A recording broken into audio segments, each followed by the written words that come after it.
Honorable Minister, when people see in the street and say they are hungry, what do you tell them? I tell them that I understand what you're talking about because the general cost of living has gone up.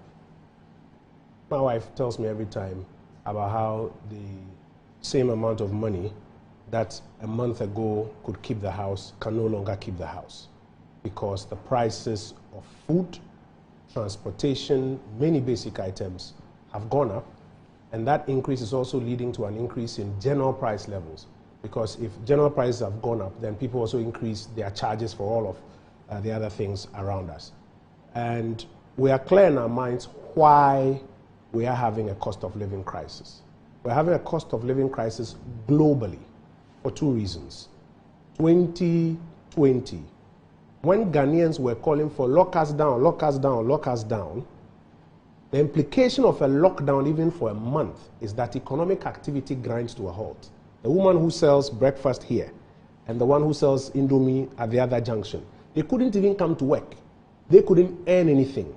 So their financial position was going to reduce. They were going to be worse off.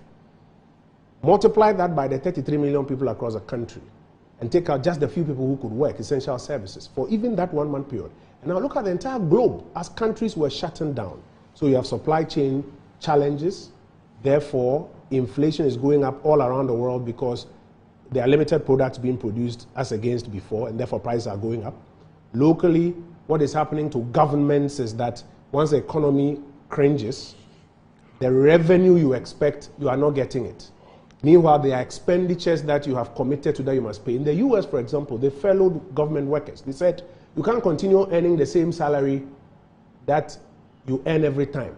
Because now government is having a tough time, we are shutting down, so you can only earn a certain small percentage of your salary. So wage went down in America, federal wages? Yes. In the US, they furloughed. In Ghana, we never did. Every government worker got paid what they had to be paid. And asked them not to pay water. We then added because water was necessary to protect ourselves against COVID. We added electricity for a period. There were a lot of things that we did on the expenditure side, in addition to our traditional expenses. Prior to that, 2017 to 2019, the Ghanaian economy had been doing very well. Now, when we did all of this in 2020, bam, that was the first shock. So you notice that our performance in 2020 was terrible. 2021, we started recovering, and we were hopeful that 2022, we're going to be able to recover a bit faster. And then Russia-Ukraine hits us in the first quarter of the year. So in March, government warned that looking at the signals on the global scene, three things are happening. You are getting a fuel crisis coming. You are getting a food crisis coming because a lot of food items and even the fertilizer for general agriculture is coming from this same area, in addition to the fuel. And then when Europe and America start imposing sanctions and Russia starts reacting, global financing will be difficult to come by. So you're going to have a finance crisis. So three crises: FFF, fuel, food, finance. It's going to hit us. So government in March introduced a number of measures aimed at mitigating the impact of these things that were going to hit us. We are in a place where we are now assessing how well these measures have done. The numbers don't look good. And that is why you're already beginning to hear, some persons, economists, lecturers, politicians say, listen, you can't solve it with your homegrown solutions. Go for assistance from the International Monetary Fund so that you can be in a better place to deal with the fiscal challenges.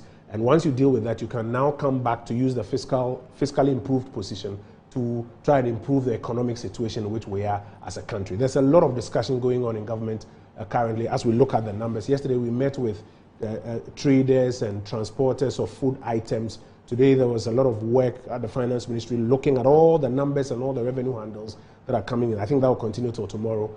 By Thursday we're going to Cabinet to put the latest findings before the President and his advisors and try and get a sense of where we're going. By the time we hit mid-year, we would have made a categorical decision. Mid-year, we're already here. Well, when I say mid-year, I mean the mid-year budget review, which is about 3 weeks away. Okay. We would have made a categorical decision on how we need to recalibrate the fiscal and the economic policies to get Ghana onto a certain preferred track. And we can tell the people of Ghana where we are by that time.